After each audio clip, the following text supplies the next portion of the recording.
Power on the northern plains was never given freely. It was taken, earned, or bestowed by forces older than memory. And in the autumn of 1855, a quiet Lakota boy named Curly Hair stepped onto a path that would bind him to those forces forever. This episode follows him into the heart of a world trembling with change. Massacres on the Platte, visions in the high bluffs, and the first stirrings of a destiny that would shape the fate of his people. You'll walk with him into the sweat lodge, where the air burns with prayer. You'll climb with him to the summit of Scott's Bluffs, where hunger, thunder, and solitude strip a boy down to his spirit. And you'll witness the moment the thunder beings answer, marking him, claiming him, and setting him apart. From the chaos of the Pawnee cornfields to the desperate flight of the Cheyenne, from the great council at Bear Butte to the first battles that carried his name across the plains, this is the story of how Curly Hair became Crazy Horse. How a vision, a vow, and a single strike of lightning forged the warrior who would one day stand unbroken against an empire. You're listening to Chronicles of the Old West. This is Episode 2 of Spirit of the Thunder People, The Life of Crazy Horse.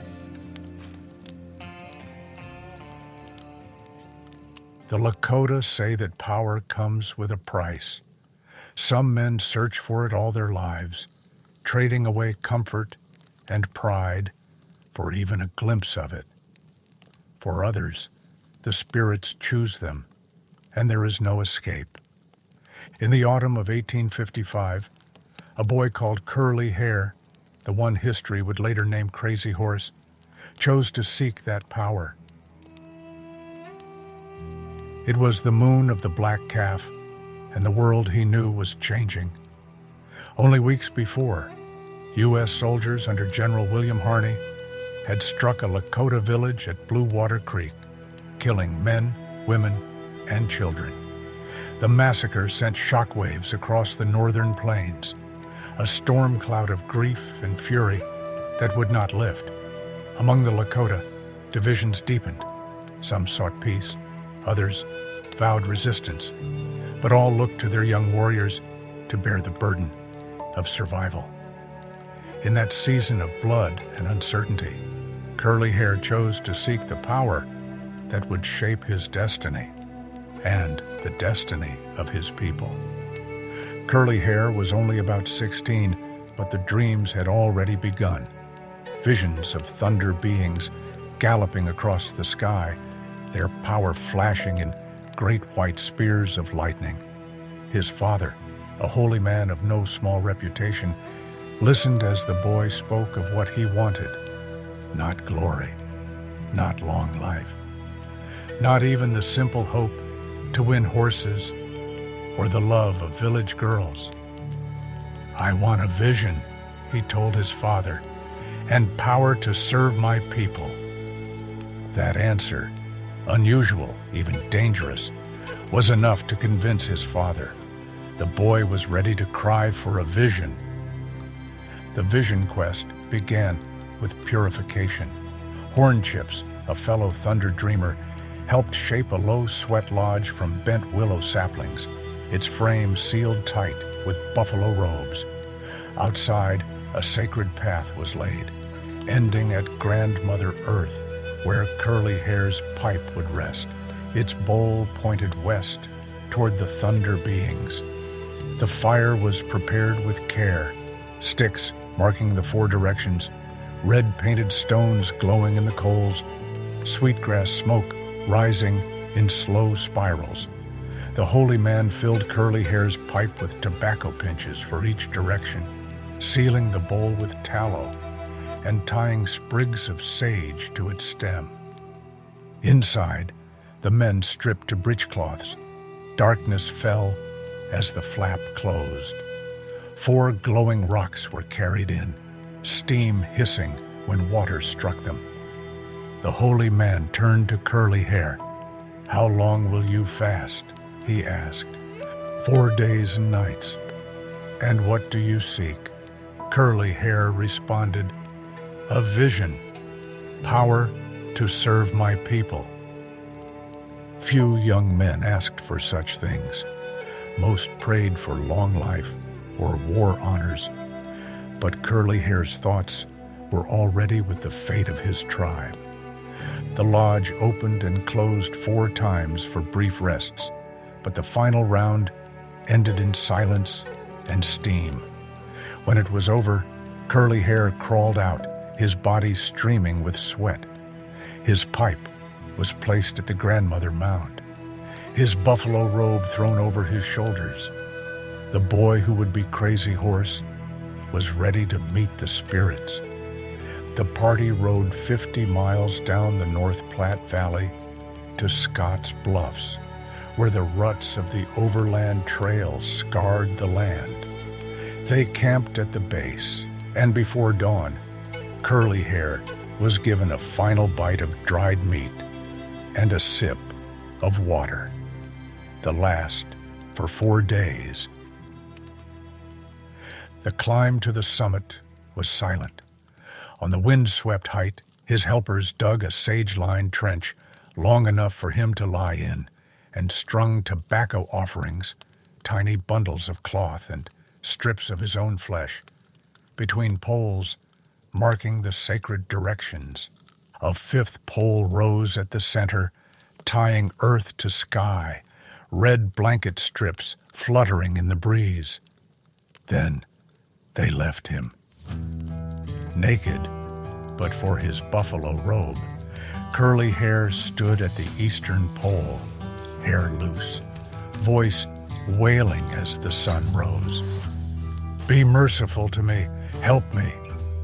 That is what he cried. 4 days, no food, no water, no company, but the endless sky. The holy man had warned him solitude would be the hardest test. Every bird, every shift of wind might carry a message. And so, Curly Hair watched everything. The first day passed in prayer, the second blurred with fatigue. By the third, his mind began to drift, and sound itself changed.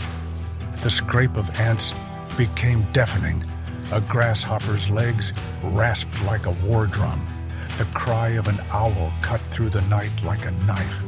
Thunder, rolling far away, sounded close enough to split the ground. "Save my people," he prayed now, his voice hoarse. "Give me the power to save them." On the 4th day, the sky opened. We do not know exactly what he saw. Vision seekers shared such dreams only with their holy men or closest friends. But later, others would recall the telltale signs of a thunder vision, the sound of galloping warriors in the clouds, a great bird with lightning in its joints, or the appearance of one of thunder's messengers. For Curly Hair, it came as a red-tailed hawk, circling low, fierce, and unblinking. The hawk was thunder's Akachita, its soldier. In that moment, the boy felt the surge of power, a clarity so sharp it seemed to burn his chest. "Remember what you have seen," the vision told him. When he woke, or perhaps when he returned to himself, he was trembling, his body weak, but his spirit filled with something new. He was no longer just Curly Hair. The thunder beings had claimed him. At dawn of the 5th day, his friends returned to find him half collapsed in the pit. They led him gently down the bluff, his robe draped over his shoulders, his pipe clasped tight in his hands. Back in camp, another sweat lodge awaited. There, after a sip of water, he sat in the steaming darkness while the holy man probed for details of the vision. Curly Hair's answers came in slow, broken phrases. His strength not yet returned, but what he described was enough to convince the elders. The thunder beings had granted him their protection, but the gift carried a warning. He must prove his humility or risk death by lightning. The holy man gave him his charge. When the first thunders rolled the next spring, Curly Hair would hold the heyoka ceremony. The heyoka were Thunder's clowns, sacred fools who mocked all propriety. They dressed in rags, shaved their heads in strange patterns, spoke backwards, and humiliated themselves in public. They grabbed boiling meat from pots with bare hands, hurled scalding water into one another's faces, and sometimes, if the vision demanded it, took lives at random, striking like lightning. To refuse was to invite death. And so, when spring came, Curly Hair kept his pledge. The day of the ceremony dawned bright, the air thick with the smell of cooking dog meat. Curly Hair stood among the other heyoka, his hair shaved oddly on one side, his face painted, his voice rising in mock-serious chants. The sacred clowns capered madly, stumbling over kettles, throwing boiling meat into the laps of laughing onlookers. The Lakota laughed, but the ceremony was no joke. This was humility, taken to its farthest edge, a way of showing the Thunder beings that the dreamer accepted his role as their servant. At one point, Curly Hair thrust his hands into a bubbling pot, pulling out chunks of steaming dog meat to fling at the crowd. His teachers watched closely. If the Thunder beings were satisfied, he would be free. But for some, Thunder demanded more. Curly Hair's advisors gave him a grim warning. He must kill like lightning, swiftly and without mercy. A man, a woman, even a child. It did not matter. Until he obeyed, Thunder's wrath would hang over him. That summer, Curly Hair joined a war party against the Pawnee. He was eager to test the powers Thunder had given him. The party rode into Pawnee country, stopping in the hills above a skeety village strung along the Platte River. Below them, women worked the cornfields, children darted between rows, elders prayed over their crops. The war whistle shrilled, and the charge began. But one rider broke far ahead of the others. His pony moved as if guided by thought alone, hooves tearing across the soft earth, weaving effortlessly through the rows of corn. The boy on its back, quiet, with drawn curly hair, now rode like a man transformed.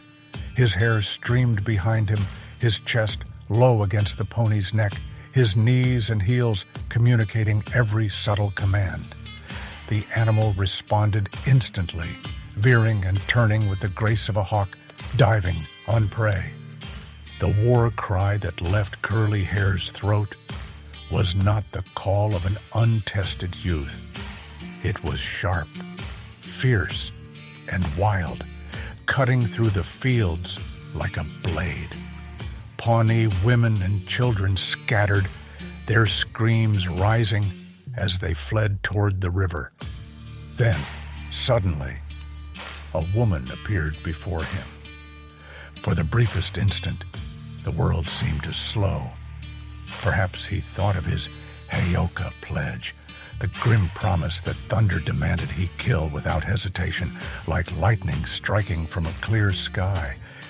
Perhaps he felt the invisible weight of the Thunder beings watching, waiting to see if he would obey. But something in him resisted. Rather than cut her down, Curly Hair rose slightly in his saddle, lifting his light coup staff. With a swift, controlled strike, he touched the woman on the shoulder, sending her stumbling to the ground, but leaving her alive. It was the highest honor in Lakota warfare, not to kill, but to strike first. to show courage by risking everything in the heart of enemy chaos. And Curly Hair did not stop there. He wheeled his pony in a tight arc, the animal pivoting sharply, and plunged deeper into the fields. Again and again, he darted past fleeing Pawnees, striking quick, almost playful blows, his laughter rising above the war cries around him. Dust and broken corn stalks swirled in his wake, as if the very wind carried him. The other Lakota warriors, hardened veterans, slowed their charge for a moment just to watch. Here was a boy, only 16, riding as if the spirits themselves carried him, counting coup after coup with a fearless joy they rarely saw in battle. By the time the war party pulled back into the hills, Curly Hair's name was already being whispered. From that time on, his cousin Eagle Elk remembered, he was talked about. But Thunder's demand remained. Sometime later, during a stay among the Brule Lakota, Curly Hair fulfilled it. Details are scarce. His friend He-Dog would only say, many years later, that he killed a Winnebago woman. The act was quickly covered. Horses given in compensation. The death quietly explained away. But it was enough to force Curly Hair to leave the Brule camp. For all his power, all his growing reputation, the killing weighed on him. He would never speak of it, yet those who knew him in later years would see it in his eyes, the quiet melancholy, the sense of distance that never left him. Curly Hair had taken the Thunder's gift. But, like all gifts from the spirits, it came at a cost he would pay for the rest of his life. In the moon of red cherries, July 1857, Curly Hair rode south with a small party of Oglalas. They crossed the South Platte River, heading into Cheyenne country, where the plains shimmered under a relentless summer sun. Game was scarce that year. The buffalo herds were drifting farther east, following what grass remained, and villages moved with them. Among Curly Hair's companions was a young man afraid of his horse, the eldest son of the Hunkpatila chief. 21 years old, already a respected war leader, he shared with Curly Hair something rare among young warriors. Both were thunder dreamers. Young Man Afraid was good company, thoughtful, quick to laugh, and his warmth seemed to soften Curly Hair's natural reserve. But the mood on the plains was tense. Army scouts had been spotted. Colonel Edwin V. Sumner had moved out from the South Platte with 8 companies of cavalry and dragoons ordered to punish the Cheyennes. The Oglala party tracked the Army's movements until they found the Cheyenne village camped on the Saline River in the White Council teepee at the camp's heart. The talk was all of war. Elders argued for moving the village out of harm's way, but the younger warriors refused. 2 holy men, Ice and Dark, had made bold promises. Their sacred power, they said, would make soldiers' guns useless. The Cheyennes had only a handful of old muskets, but Ice and Dark offered to load them with a white medicine powder that would guarantee every shot struck true. The warriors believed them. The fight would be on their terms, not the soldiers. By dawn on July 28th, the village was alive with preparations. Mothers rubbed down war ponies with sage and dusted them with sacred earth, painting lightning streaks across their flanks. Feathers and scalps hung from bridles, and warriors donned fringed war shirts and feathered headdresses. The war cry of the women trembled in the morning air as more than 300 Cheyenne and Lakota warriors formed behind ice and dark and rode north to meet the soldiers. Curly Hair rode among them, still young, still untested, but eager. The Americans had pushed into Lakota lands, and now he had the chance to strike back. By midday, the war party reached the South Fork of the Solomon River and dismounted to wait. Warriors lounged in the thin shade of cottonwoods, eating jerky, gambling, and laughing. But Curly Hair sat tense, scanning the open prairie. Then, scouts crested a bluff, circling their ponies. The soldiers were coming. The Cheyennes formed a long, loose line across the valley floor. Dust rose as Sumner's column appeared, a solid front of 3 squadrons. The two sides moved toward each other, the gap closing quickly. Curly Hair's heart pounded. Beside him, young men raised their hands, ready to invoke the holy men's medicine. But then, something unexpected happened. Instead of firing their carbines, the soldiers slung them over their shoulders and drew sabers, long flashing blades that caught the sun. The Cheyennes faltered. They had not prepared for this. Horses reared, men hesitated. War leaders shouted for them to hold, but the panic spread fast. The soldiers charged. Dust exploded under pounding hooves. Bugles blared. The Cheyenne line broke. Curly Hair spurred his pony as the warriors broke and fled across the river. Soldiers pursued briefly, cutting down several before Sumner called a recall. By the time Curly Hair looked back, the Cheyenne village was already in flight. The holy men's medicine had failed. The Cheyenne scattered, some south, others racing nearly 200 miles north toward Lakota country. Curly Hair and his Oglala friends joined them, riding hard as families abandoned lodges and supplies in their haste. By August 11th, some had reached the edge of the Black Hills. In the North Platte Valley, Curly Hair turned north toward Rawhide Butte. Along the overland trail, he passed heavy wagon traffic and a temporary city of army tents near Fort Laramie. At Bordeaux's post, young man afraid recounted the battle, but Curly Hair stayed silent, lost in thought. The failure of the medicine hardened him. Pitched battles were foolish. The future lay in ambushes, swift raids, and stealing horses. Personal charms might protect a man, but he would never again trust in mass rituals or miracle promises. The softness of youth was wearing away. For Curly Hair, cynicism was not weakness. It was survival. That August of 1857, the great Lakota Council convened near Bear Butte, the sacred landmark rising from the plains. Hundreds of teepees spread across the river valley as almost every northern Teton band gathered.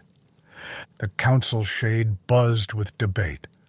War leaders, their voices hard with anger, declared they would never again yield so easily to the soldiers. Pitched battles were to be avoided. Small war parties would strike swiftly, stealing army horses and beef herds. Treaty annuities, those government goods promised in exchange for peace, were hotly debated. Many warriors called them worthless, not worth the trouble of fetching. Chiefs countered that, as long as they weren't forced to give up intertribal warfare, the goods could still serve their people.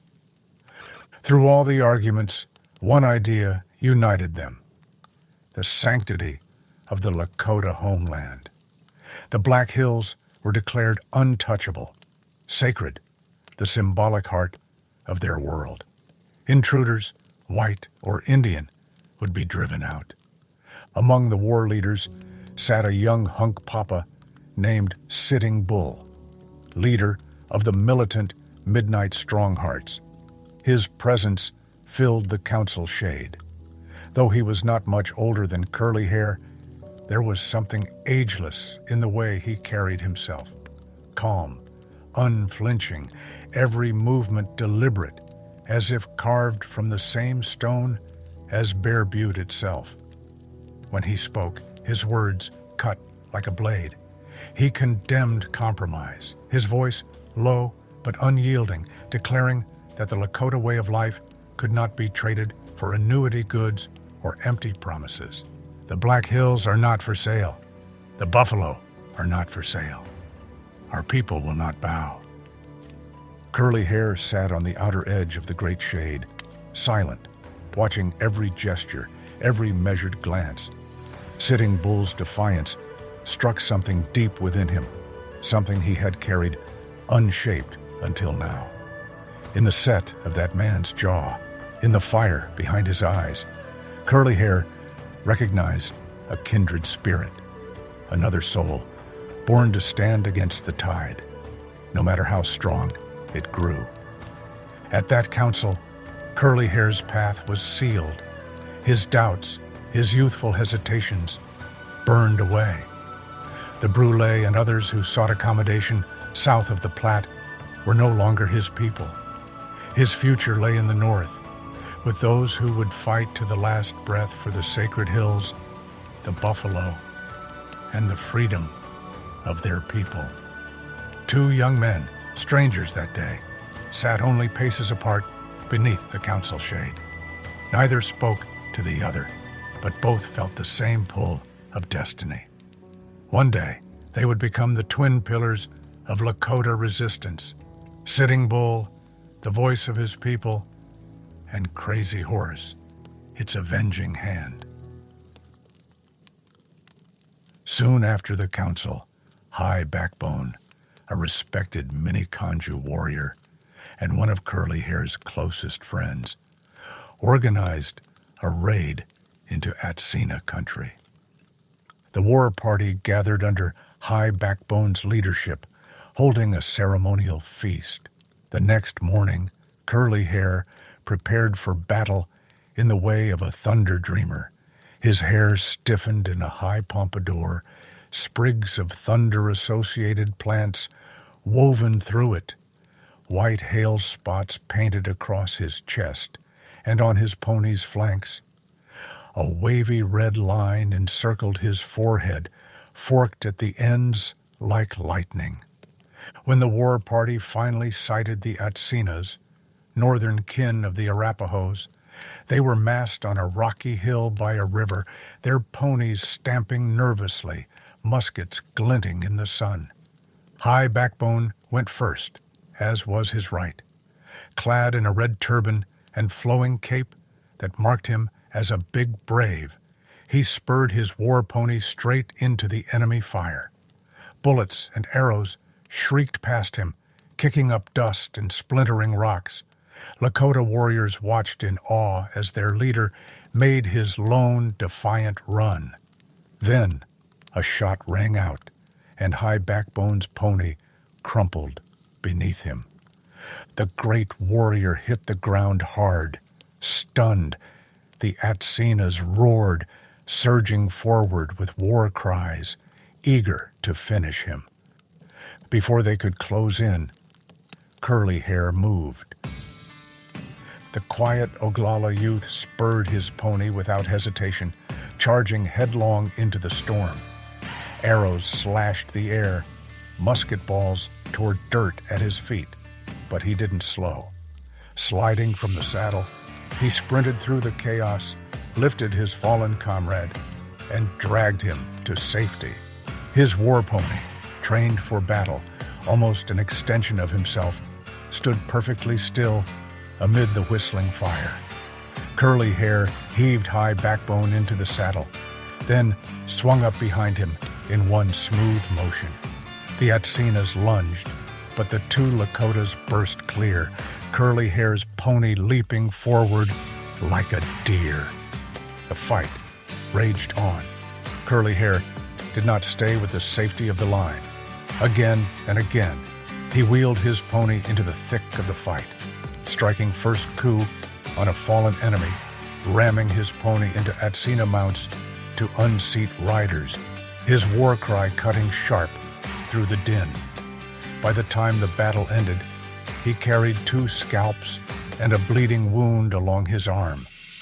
That night, before the fire, High Backbone praised him openly, pledging himself to Curly Hair as a lifelong comrade.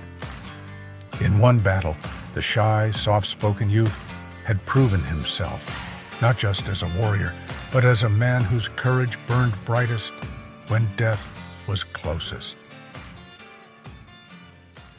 The war party returned to the Oglala camps in triumph. At dawn, Curly Hair, his face blackened for victory, led the warriors toward the village. War pipes were lit, drums beat, and shots rang out as they entered. For 4 days, the camps feasted. On the final night, as bonfires burned and scalps hung from a tall pole, the people sang war songs and danced. At a great feast hosted by his father, Curly Hair sat in the place of honor, his arm ringed with red paint around the wound he had earned in battle. Golden eagle plumes marked each coup he had struck, one dyed red for his injury. An elder even painted his feet red, an honor reserved for the bravest of warriors. Then came the moment that would change his life forever. Before the gathered chiefs and elders, Crazy Horse, the elder, stood and spoke. He told of a vision he had received before his son's birth, when a grisly spirit had granted him the power to overcome all enemies, even the whites who would come to their land. Now, he said, he passed that power and his name to his son. A herald proclaimed it to the crowd. Curly Hair's boyhood name was cast aside. From this day forward, he would be known as Tasunke Witko, Crazy Horse. The greatest warrior of the Lakota people had begun his rise. The winter of 1857 to 58 dragged on cold and long, but in Crazy Horse's heart, the restlessness of youth burned hot. He was no longer the quiet boy called Curly Hair. His father, now known simply as Worm, had passed him the family name, and with it, the burden of destiny. The visions had come, and with them, power. Thunder had chosen him, but power from the spirits came with rules, with discipline, and with a price. That spring, Worm called together holy men and thunder dreamers to perform a rare ceremony, one that declared his son a deity of the brave. Crazy Horse had been instructed to kill a red-tailed hawk, his vision bird, and bring its skin along with sacred items for the ritual. The hawk was prepared into a wotawe, a protective war charm. Layers of its skin and feathers, wrapped with other charms, were prayed over, infused with power. The hawk, the elders said, would be his guardian. It would grant him the hawk's gifts, speed, endurance, and precision in the strike. But it came with a warning. He must live as the hawk lived, calm, patient, and deadly when the moment came. Crazy Horse took this to heart. He studied the hawk as a warrior studies an enemy, watching how it circled, scanning for weakness, waiting until the perfect instant to stoop in its dizzying dive. He wanted to be sure he hit what he aimed at, his friend He-Dog would later recall. By May, War drums were beating again. A great interband Lakota party, Oglala, Miniconjo, and even a few Oyupe boys, barely old enough to ride, moved west, tracking Crow camps across the Bighorn Basin. Among them rode Fast Thunder, a young cousin, and Struck by Crow, an 11-year-old, tagging along to watch the heroes of his people. The trail wound through swollen rivers and boggy spring grass. The party clashed with Nez Perce scouts, then swept through a Shoshone hunting camp before turning north toward the Crows. Crazy Horse rode with his hawk Wotawe tied at his crown. In one charge, he counted third coup on an enemy, striking him lightly with his staff before another warrior finished him. But in the chaos, a shot hit Crazy Horse in the calf, dropping him from the saddle. For a heartbeat, he lay limp, his comrades fearing the worst. Then he stirred, waved them off, and with a grimace, hauled himself back into the saddle. The wound was nothing. His spirit would not allow him to fall here. Moments later, a second shot dropped his pony, pinning his leg as he fell into the dust. The Crows, now regrouped, pressed their defense, forcing the Lakotas back. Crazy Horse, cut off, limped forward on his wounded leg. An enemy rider charged him, but instead of retreating, Crazy Horse lunged, dragging the man from his horse, killing him, and vaulting onto the captured pony. With a defiant whoop, he galloped back to the Lakota line. The Lakotas claimed a victory that day, breaking Crow defenses and killing several warriors. Among the dead may have been Big Robber, the Crow chief who had brokered truces years earlier. That skirmish marked the end of the fragile peace and the beginning of a renewed Lakota-Crow war. And for Crazy Horse, it marked something else. His first true test as a warrior and his first legend whispered around the campfires. When the war party returned, Crazy Horse traveled north with his friend High Backbone to stay among the Miniconjo. There, his mother's people welcomed him with song and praise. But the young warrior did not carry himself with arrogance. He watched as his kinsman Lone Horn held the great white buffalo ceremony, giving away vast stores of wealth to bind allies and rivals alike. Crazy Horse studied carefully, learning that leadership was not only won in battle, but in generosity and wisdom. High Backbone, sensing his friend's quiet isolation, took him scouting. The craft of the scout was less glamorous than that of a war hero, but no less vital, reading game trails, finding water, and tracking enemies.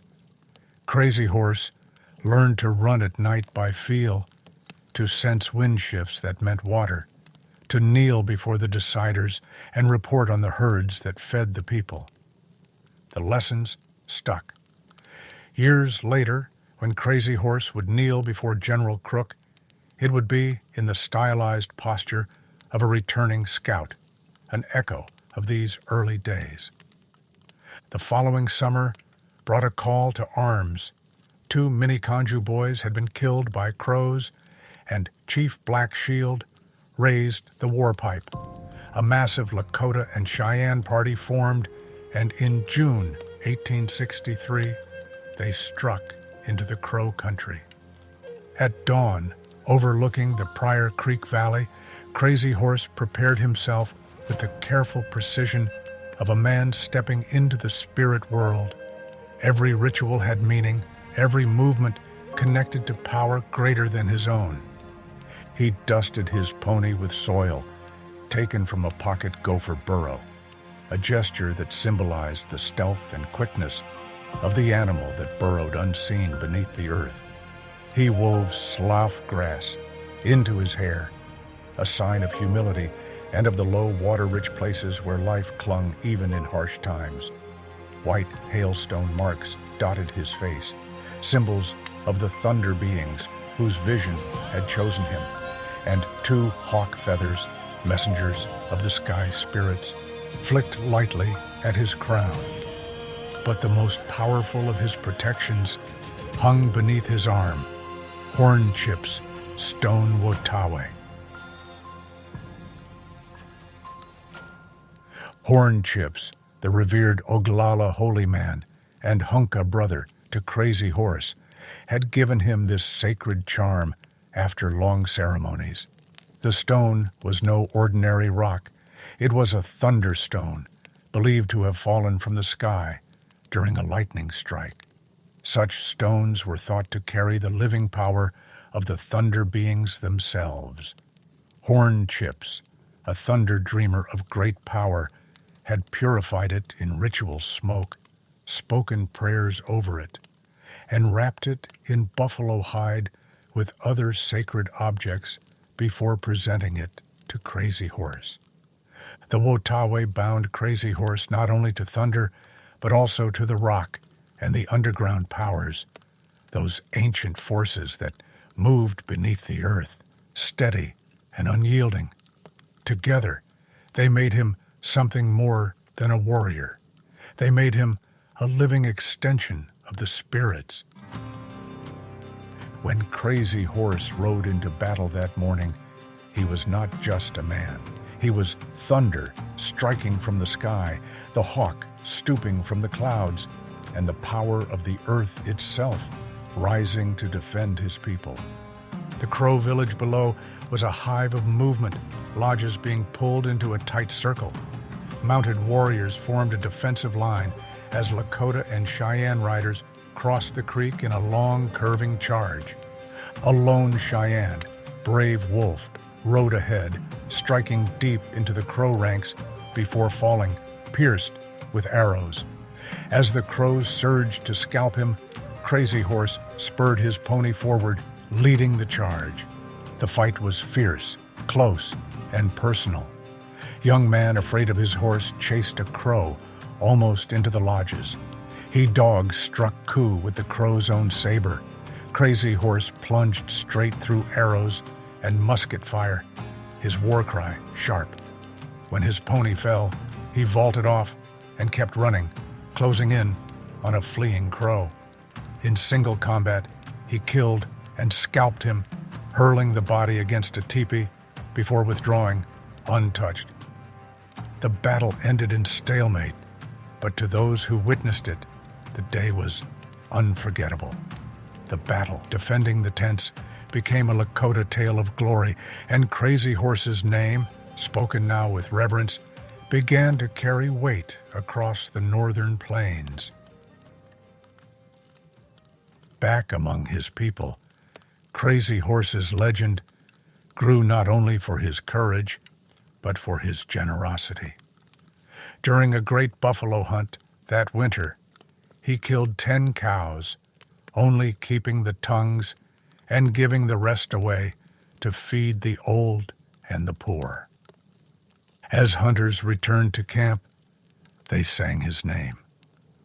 That night, elders rose in the council lodge to give thanks as the tongues he'd set aside were served.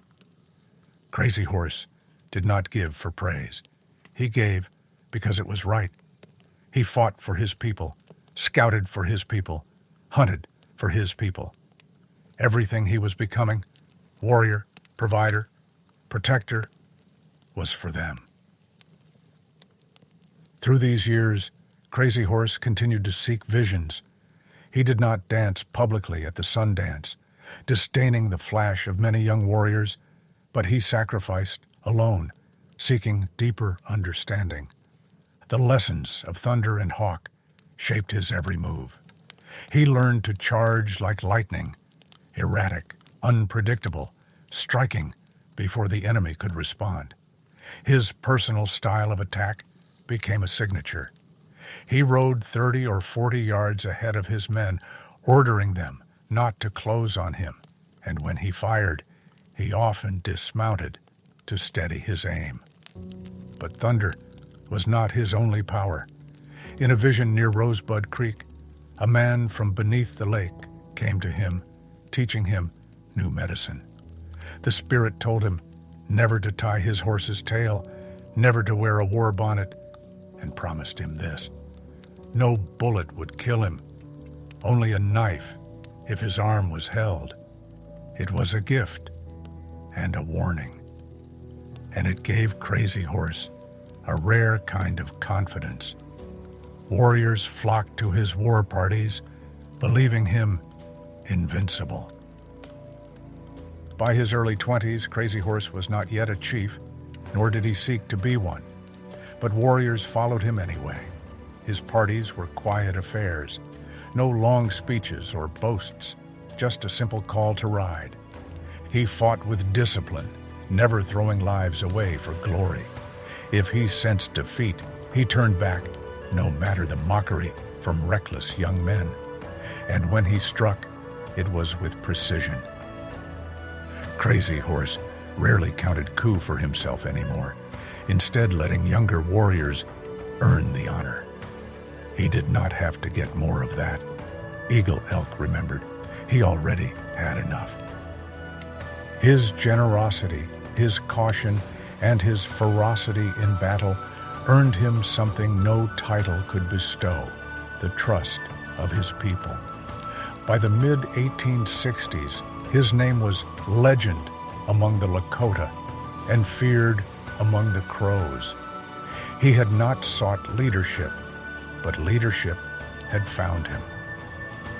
Crazy Horse, the quiet boy who once cried for a vision on a lonely bluff, was becoming the warrior the spirits had promised, the hawk, the thunder's chosen, and the man who would rise to stand against the tide of history itself.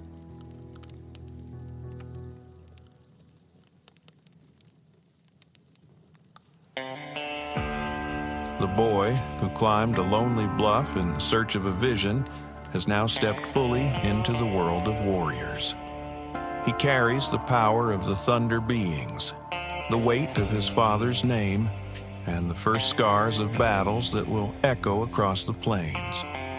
But his journey is only beginning. Ahead lie the great councils, the rise of Sitting Bull, the tightening grip of the U.S. Army, and the long, hard road that will turn a gifted young dreamer into the most formidable war leader of his generation. As we continue this season, we'll follow Crazy Horse deeper into the storms gathering over the northern plains, into the alliances, betrayals, visions, and battles that shaped not just a man, but a nation fighting for its life. We've taken great care to honor the history, the oral traditions, and the voices of the Lakota people as faithfully and thoroughly as possible. If this story moved you, taught you something, or brought the past to life, please like, subscribe, and share this episode. It helps this history reach others who need to hear it. We look forward to you joining us for further episodes here at Chronicles of the Old West. Until next time.